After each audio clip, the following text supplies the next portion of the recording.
Well, welcome to week number 5 of Polity class. And this week we'll do fewer topics, mainly because of the midterm, and I'll say more about that in the next video. But we also get to cover the Westminster Confession of Faith, which for much of Presbyterian church history, particularly in the United States, has been at the center of our theological world. And so while it's one of our confessions, it is an important one to understand in terms of its influence on the Presbyterian Church and the scope and nature of its theology. It was written from 1643 to 1649, so it took lots of years to write it.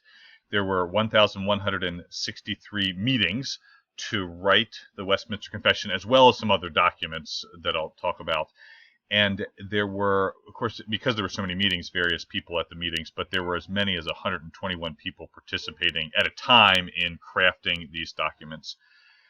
Written in England in the context of the English Civil War and as a response to high church Anglicanism. So think of a Christian country in the context of trying to decide what kind of church would be the main church of the country.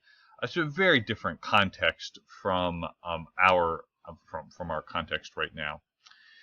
These documents are the fruits of Protestant scholasticism, which means that we're about 100 years past the beginning of the Reformation, at a time when Reformation theology had become precise and very concerned with being definite about particular theological concepts.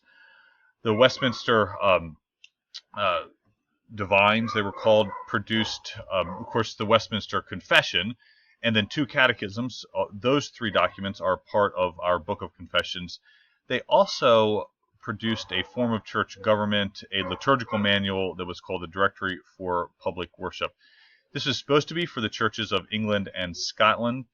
The confession and the catechisms were adopted as doctrinal standards in the Church of Scotland, but the others weren't. And so part of what we get here is we get theological standards that get adopted by not by England, but by Scotland, but none of the other stuff got adopted, and so it got used, but you have to go on into the future to find us to develop more of these same concepts.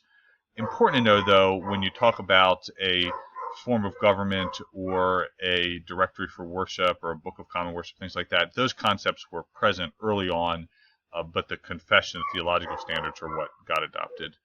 1647, the Scottish General Assembly adopted the Westminster Standards for use in the Kirk, and you'll remember that that's the Scottish word for church, replacing the Scots Confession of 1560 and the Heidelberg Catechism. So see, they had theological standards and a catechism, but they adopted these.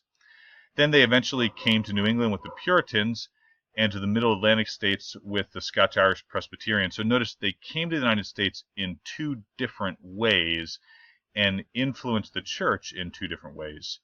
1729, they were adopted as the confessional position of the newly organized Presbyterian Synod of the Colonies, formative role in American Presbyterianism ever since. But also, they were used in Congregational Baptist churches in England and New England in the 17th and 18th centuries, and actually have been used across the world.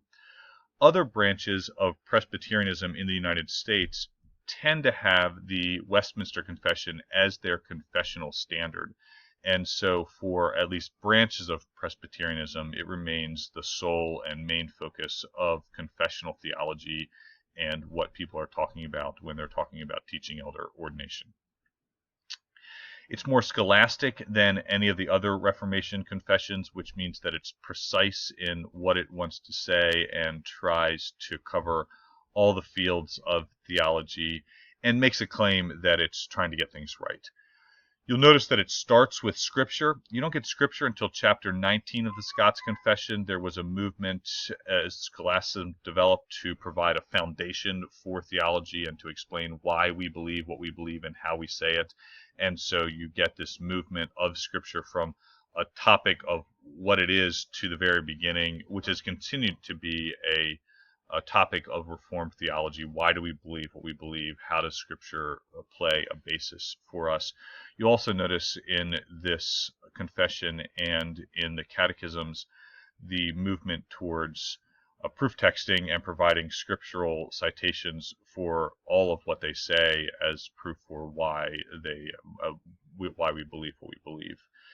It's a focus on the glory of God. At the very beginning, 6.011, only one living and true God, who's infinite in being and perfection of most pure spirit, invisible without body, hearts or passions, immutable, immense, eternal, incomprehensible, almighty, most wise, most holy, most free, most absolute, working all things to the counsel of immutable and most righteous will for his own, that's a misspelling, for his own glory. So you'll notice both the scholasticism there with the definition of God, but also the focus on God's glory, that's what we are to be about.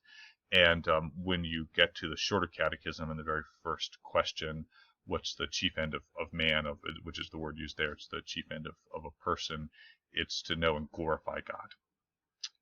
Huge emphasis on the sovereignty of God.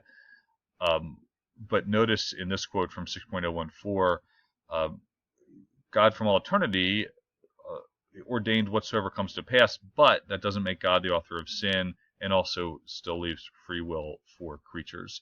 So there's a sense of God's sovereignty, but also a desire to preserve the agency of people, but notice starting with God's sovereignty. Emphasis on the church, the purest church under heaven, is both a mixture of subject to a mixture and error. So we got things that are right and things that are wrong. And then because this was the doctrinal standard for so long, the way the Presbyterian Church then worked out its theology was to revise the Westminster Confession. And so when there was sufficient understanding in the church that we had changed our mind, refined our mind about something, and the confession itself was changed, which is different from how we are now treating our confessions, which is more to leave them located in their historical situation. For much of its history, the Presbyterian Church took the Westminster Confession and then modified it when it wanted to change something about it. Added to this, then the Presbyterian Church split in the Civil War, and there was a Southern Presbyterian Church that became the Presbyterian Church in the United States, the PCUS, and there were a couple of northern branches that eventually became the United Presbyterian Church in the USA. In 1983, when they combined, there were then different versions of the Westminster Confession, and we needed to decide what to do about that. And what we did was not choose one over the other, but you will notice that there becomes a time if you look through the Westminster Confession, where there'll be different chapters. And so if you look at 6.131 to 6.132, you'll see the northern streams work on marriage, and particularly around divorce, and then the Southern Presbyterian Church, the PCUSA, following 6.1 through 3 to 6.139, their work on marriage. And so we didn't choose one over the other, but kept them both in there. Then you notice that towards the end, the UPC-USA added a section of the gospel, and the Southern Presbyterian Church never added that. Central doctrines of this and the two following catechisms are the sovereignty of God, the authority and proper interpretations of Scripture.